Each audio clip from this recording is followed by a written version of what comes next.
నమస్తే నేను మీ Gopi welcome back to our channel. ఈరోజు మనతో వచ్చేసి సీనియర్ జర్నలిస్ట్ జగదేవ్ గారు మన ముందున్నారు. సార్ నమస్తే. సార్ నమస్తే సార్, ఆంధ్రప్రదేశ్లో రాజకీయ పార్టీలన్నీ బాగానే ప్రచారానికి వెళ్తున్నాయి. అదే క్రమంలో ఏ పార్టీకి సంబంధించిన పాత నేతలు అనుకోవచ్చు, వాళ్ళందరూ రాజీనామాల పరం అయితే పడుతున్నారు. అదేవిధంగా జనసేన పార్టీ తరపు నుంచి పోటీ చేసిన లాస్ట్ టైం పోటీ చేసిన పోతిన మహేష్కి ఈసారి సీటు దక్కలేదని వైసీపీ పార్టీలోకి అయితే మారిపోయారు. పోతున్నప్పుడు తెనాలిలో ఖచ్చితంగా నాదెండ్ల మనోహర్ గారిని ఓడించే తీరుతా అని ఒక శపథం చేస్తున్నారు. దాని గురించి మీరేమంటారు? ఈ ఎన్నికల ముందు ఇట్లాంటి రెబల్స్ హడావిడి చేయడాలు, లేదంటే వాళ్ళు ఫీల్ అయ్యి జెండాలు తగలబడ్డాలు, అధ్యక్షుడి మీద తిరగబడ్డాలు, లేదంటే ఇండిపెండెంట్గా నిలబడతాను బెదిరించడాలు అన్నీ సహజం. అయితే ఇప్పుడు పోతినేని మహేష్ అనే వ్యక్తి కోర్ జనసేన కదా. అవును కదా, ముందు ఏ పార్టీ నుండి దీంట్లోకి వచ్చిన వ్యక్తి అయితే కాదు కదా.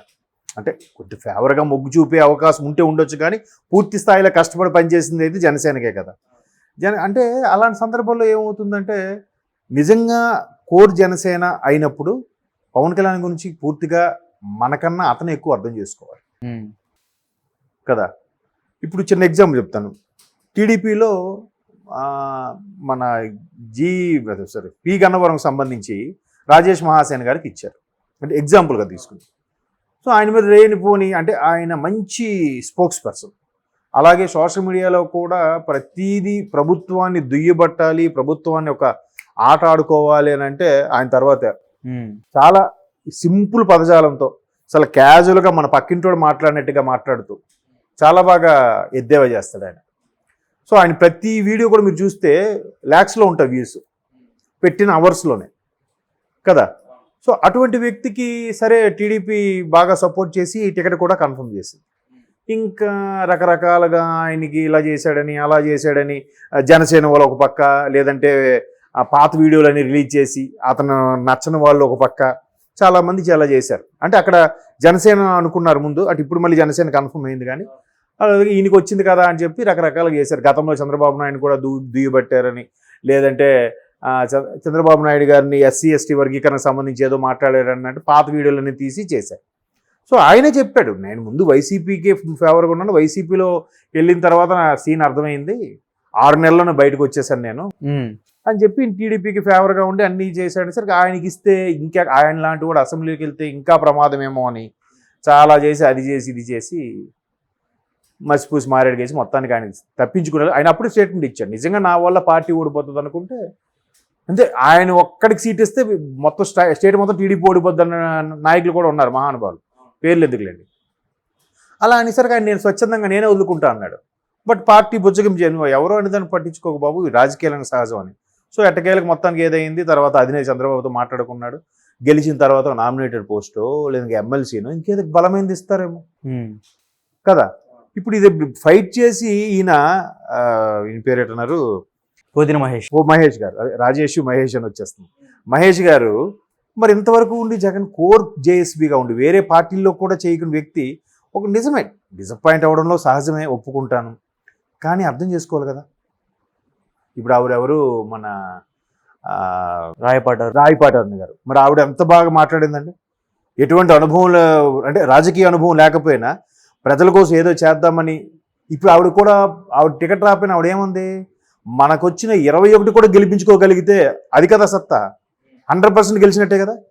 ఇచ్చిన 21 కూడా గెలుచుకుంటే 100% మనం గెలుచుకున్నట్టే, అంతే కదా. 100కి 100% అంటే 21 స్థానాలు గెలుచుకుంటే అదే కదా గొప్ప.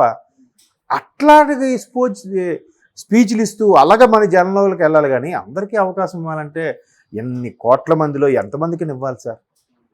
దానికి పెట్టి పుట్టాలి, అదృష్టం ఉండాలి, కష్టపడాలి, జనాల్లో నాంతూ ఉండాలి. ఇప్పుడు చెప్పగానే రాయపాటి అన్నారు, రాయపాటి కన్నా ఈయన ఫేమా? ఆంధ్ర అంత కలిపితే అంతకన్నా ఫేమ్ ఉన్న వ్యక్తి ఇతను అయ్యేదేమో, అవకాశం వచ్చేదేమో. కాకపోతే ఆ క్షణం బాధ అనిపిస్తుంది. ఆయన వెర్షన్ కరెక్టే, కాసేపు ఆలోచిస్తే లేదు ఇట్లా అయ్యాం, గవర్నమెంట్ వచ్చాక చూద్దాం ఒక్కసారి, లేదా ముందే అధ్యక్షుడితో మాట్లాడుకోవడం. సార్ నేను కన్ఫర్మ్ అనుకున్నాను, చాలా నిజంగా నన్ను హర్ట్ చేశారు, నాకేమైనా అవకాశం ఉందంటే నేను ఉంటాను, లేదా ఏదో మాట్లాడుకోవచ్చు కదా. ఎందుకు ఇప్పుడు చేంజ్ అవ్వడం వల్ల లాభం ఏంటి? అంటే ఆయన వెళ్ళిపోతా తెనాలిలో నాదెండ్ల మనోహర్ని ఓడిస్తా అంటున్నారు, దానికి మీరేమంటారు? అది ఎవ్వరు చెప్పలేరండి. ఉమ్, ఎన్నికలకు రేపు పోలింగ్ అంటే ఈరోజు రాత్రి డిసైడ్ అవుతుంది. ఎంత బలమైన నేతకైనా ఎంత బలహీనమైన నేతకైనా అది చెప్పలేం. Nobody can justify. ఆ ఇంట్యూషన్ అనేది అందరికీ ఉండదు, చెప్పలేరు. ఎలా తెలుస్తుంది? ఉమ్. మేబీ అంటే ఈ 4 ఇప్పుడు ఎలా ఉందంటే ఆయనకు ఓటేయద్దని చెప్తాడా, లేకపోతే ఈయన నిలబడి ప్రెస్ మీట్లు పెట్టి ఎట్లా నన్ను మోసం చేశారు జనసేన పార్టీ వాళ్ళు. సో ఆ జనసేన పార్టీ సంబంధించిన సెకండ్ క్యాండిడేట్ ఎవరైతున్నా నాదెండ్ల మనోహర్ గారే కదా, ఆయన కూడా వెళ్ళకూడదని. ఇదే మొన్న పిఠాపురం సంబంధించే పవన్ కళ్యాణ్ గారికి నేనే పోటీ చేస్తానని ప్రకటించిన మరుక్షణం టీడీపీ వాళ్ళందరూ ఏం చేశారు? జెండాలు తగలబెట్టారుగా. ఆ వర్మగారు వర్గీయులు ఎవరైతే ఉన్నారో తిరుగుబాటు చేశారుగా, నానా రాద్ధాంతం చేశారుగా. ఆఖరికి బాబు గారు ఏదో ఒక సమావేశంకి వెళ్తే అక్కడి నుంచి ఆయన హెలీప్యాడ్ వరకు వెళ్ళే వరకు కూడా ఆయన కాన్వాయ్కి దారి ఇవ్వకుండా ఇబ్బంది పెట్టారుగా. జరిగింది కదా. ఎన్నికల ముందు ఇవన్నీ సహజం జరుగుతుంటాయి. అలా జరిగినంత మాత్రాన ఒక నేము ఫేము ఒక్కరోజు తీసేస్తామంటే ఎవరోళ్ళు అవుతుంది? ఇప్పుడు ఆయన ఎలాగైతే వెక్స్ అయిపోయి బయటకు వచ్చాడో, పవన్ కళ్యాణ్ లాంటి వ్యక్తి ఎలా చేసినా నేను ఆయనతోనే జీవితాంతం ఉంటా అనుకునే వాళ్ళు కూడా ఉంటారు కదా. ఇతను బయటకు వచ్చి విరోధిలా బిహేవ్ చేసినప్పుడు మిత్రులుగా ఉండి ఆయన కోసం పడి తెచ్చేవాళ్ళు కూడా ఉన్నారుగా. ఒకవేళ నేను ఓడిస్తాను గెలిపిస్తాను నిజంగా ఓడిస్తాననే వాడికి గెలిపించే సత్తా కూడా ఉండాలి కదా. మరి పవన్ కళ్యాణ్ గారు గతంలో 2019 2 చోట్ల వెళ్ళినప్పుడు గెలిపించే సత్తా ఎందుకు లేకపోయింది వీళ్ళకి? గెలిపించే సత్తా లేనప్పుడు అంటే నెగిటివ్ ఫాస్ట్ స్ప్రెడ్ అయింది కదా సార్. ఎంత స్ప్రెడ్ అయినా జనాల పల్స్ అనేది ఎవరికి తెలియదు. 2014 బెస్ట్ ఎగ్జాంపుల్ అండి. 2014 అందరూ ఏమన్నారు? జగనే వచ్చేస్తాడు, పాదయాత్ర చేశారు, తండ్రి సానుభూతి, జైలుకి వెళ్ళి వచ్చాడు, చాలా అన్ని హడావిడయ్యాయి. ఏమైంది? జనాలు ఆలోచించారు, ఈయనకి ఇస్తే ఈయనకు అనుభవం లేదు, పైగా నాన్నపోయాడని కసి మీద వస్తే ఈయన ఏం చేస్తాడో అనే ఉద్దేశం మీద ఇప్పుడు అనుభోగ్యుడు కావాలో లేదంటే అభివృద్ధి కావాలో మరేంకి ఏదో ఆలోచనతోనో చంద్రబాబు గారికి పట్టం కట్టారా లేదా? అయిందా? ఈయన ఆల్రెడీ ఈయనకు 1000 కోట్ల ఆస్తులు ఉన్నాయి. సో ఈయన ప్రభుత్వ సొమ్ము కానీ ప్రజల సొమ్ము కానీ తినడు.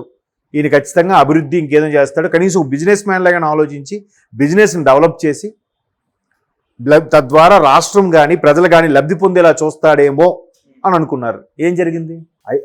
ఒక అంచనాకు వచ్చారుగా. ఇప్పుడు క్లారిటీ వచ్చిందిగా. ఈయన ఏమీ లేదు, ఓన్లీ పథకాలే, ఓన్లీ పెన్షన్లే, ఓన్లీ స్కీములే. మరి ఏమిది? ఇప్పుడు ఆయన ఏం చెప్తున్నాడు? నేను ఇచ్చినట్టు ఎవరైనా ఇచ్చారా, గుండె మీద చేసి ఎవరైనా అని చెప్తున్నాడు ఆయన. అంటే నేను తిన్న సొమ్ములో మీకు షేర్ ఉందిరా అని చెప్తున్నాడు ఆయన క్లియర్గా. అది అర్థం కాక అందరూ వచ్చిందని చప్పట్లు కొడుతున్నారు. దాన్ని క్లియర్గా ఏం చెప్తున్నాడు? నేను చేసినట్టు ఎవరు చేయలేదు అంటారు. ఇదే మాట చంద్రబాబు నాయుడు కూడా ఒకప్పుడు నేను చేసినట్టుగా హైటెక్ సిటీ ఎవరు పెట్టలేదు, నేను చేసినట్టుగా అంటే ఈయన నేను అనుకుని అన్నిటికీ గొప్పవి చెప్తున్నాడు అని చెప్పి ఇక్కడ తెలంగాణ ఛానల్స్ కూడా తెలంగాణ ఉద్యమం టైంలో కూడా చాలా దుమ్మెత్తిపోసాయి. అప్పుడు రాజ్ న్యూస్ అనుకునేవాడు, ఈయన అన్నిటికీ నేనే చేశాను అంటాడేంటి, నేను చేశాను గొప్పగా చెప్పుకుంటాడేంటని అన్ని ఛానల్స్, ఈ సోకాల్ TV9 లాంటి ఛానల్స్ కూడా ఆయనకి దుమ్మెత్తిపోసాయి.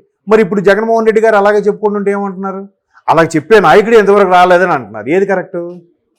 చంద్రబాబు నాయుడు గారు చెప్తే అన్నీ ఈయన గొప్పగా చెప్పుకుంటాడు రా, ఈయన చేసేది ఏముంది, అందరూ సమిష్టి కృషి కదా, ఈయన ఏం చేశాడు, అప్పుడు ఎప్పుడో నేదురుమల్లి జనార్దన్ రెడ్డి కూడా శంకుస్థాపన చేశాడు ఐటీ కోసం అని చెప్పారు.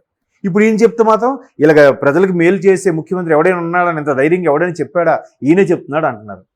అప్పుడు అలాగన్నారు, ఇప్పుడు ఇలాగంటున్నారు. కాబట్టి జనాల పల్సు అనేది జనాల నాడి అనుకుంటుందో తెలియదు. నాయకులు, మీడియా, ఒక వర్గం, ఒక ఎల్లో మీడియా ఇవి ఎక్కువైపోవడం వల్ల ఎవరు వార్తలు ఎవరి ఛానల్ వాళ్ళ ఇష్టం అయిపోయింది. కాబట్టి ఏది కరెక్ట్ అంటే ఏది జస్టిఫై చేయడానికి రైట్స్ లేవు. నేనే చేశాను అంటే వీడికి ఏంటో ఎంత పొగరు అనుకుంటున్నారు. ఇప్పుడు నేను చేశాను అంటే నేను చేశాను భలే చెప్తున్నాడు, నిజమే ఎంతవరకు ఎవడు అలా చెప్పలేదు. ఎందుకు చెప్పలేదు? చాలామంది చెప్పారు. ఎన్టీ రామారావు గారు పేదలకు కిలోకి 2 రూపాయలు బియ్యం ఇచ్చారుగా అని చెప్పాడుగా, మరి అంతవరకు చెప్పలేదా? అవునా? పట్టువారు తెలంగాణలో అయితే ఎక్కువగా నవాబు పరిపాలన పరంగా, లేకపోతే ఇంకా దొరల పరిపాలన పరంగా, లేదంటే పటేల్ వ్యవస్థ ద్వారా ఎక్కువగా ఇబ్బంది పడ్డారు. కాబట్టి ఆ పట్వారి వ్యవస్థ అవన్నీ తీసేశారు రాగానే ఎన్టీఆర్ గారు. ఎంతమంది గొప్పగా చెప్పారు? ఆయన చెప్పాడుగా, నేను ఇట్లా చేశాను, సమతుల్యం చేశాను, సమాజంలో ఆడపిల్ల కూడా సమాన హక్కులు కల్పించింది మన ప్రభుత్వం అని ఎన్టీఆర్ గారు చెప్పారు చాలాసార్లు. అప్పుడే మాటలు ఇప్పుడు చెప్తా ఇలా ఎవరైనా చెప్పారా అంటున్నారు. అలాగా కాబట్టి రాజకీయాలు వేరు, ఇది వేరు, అభిమానం వేరు. చూద్దాం అసలు రాజకీయ లబ్ధి కోసమే అందులోకి వెళ్ళారా, ప్రజలకు సేవ చేయడానికి అందులోకి వెళ్ళారా? టికెట్ రాకపోతే డిసప్పాయింట్ అవ్వడంలో తప్పు లేదు, ఒప్పుకుంటాను. కానీ మరీ పార్టీని అధ్యక్షుని దుమ్మెత్తిపోసి దిగజార్చేలాగా చేయకూడదు. ఇప్పుడు మీరు ఒక కంపెనీలో చేశారు, నెక్స్ట్ కంపెనీ ఇంటర్వ్యూకి వెళ్ళారు. ఆ ఇంటర్వ్యూకి వెళ్ళినప్పుడు ఏంటి ఆ కంపెనీ ఎలాగ ఉందనంటే వరస్ట్ కంపెనీ అండి, చాలా దారుణం అండి అని చెప్పకూడదు. లేదు సార్ బెటర్మెంట్ కోసం వచ్చాను, అంతే కదా. అక్కడ చెప్పారంటే రేపు పొద్దున మన దగ్గర నుంచి ఇంకో దగ్గరికి వెళ్ళినప్పుడు కూడా ఇది వరస్ట్ కంపెనీ చెప్తాడేమో అని అనుకుని అప్పుడు ఆడ అవకాశం ఇవ్వడు. ఇప్పుడు ఆయన కూడా అదే చేస్తున్నాడు, ఇది మంచిది కాదు ఈ పార్టీ అని అంటే రేపు పొద్దున ఆ పార్టీకి వెళ్ళాక అక్కడ నుంచి ఇంకో పార్టీకి వెళ్ళి అది కూడా బ్యాడ్ అని చెప్తాడుగా. అలా చేయకూడదు. చూద్దాం మరి ఆయన అంటున్నారు కదా ఓడిస్తారని, మరి గెలిపించినప్పుడు గెలిపిస్తారేమో చూద్దాం. Okay sir, thank you sir.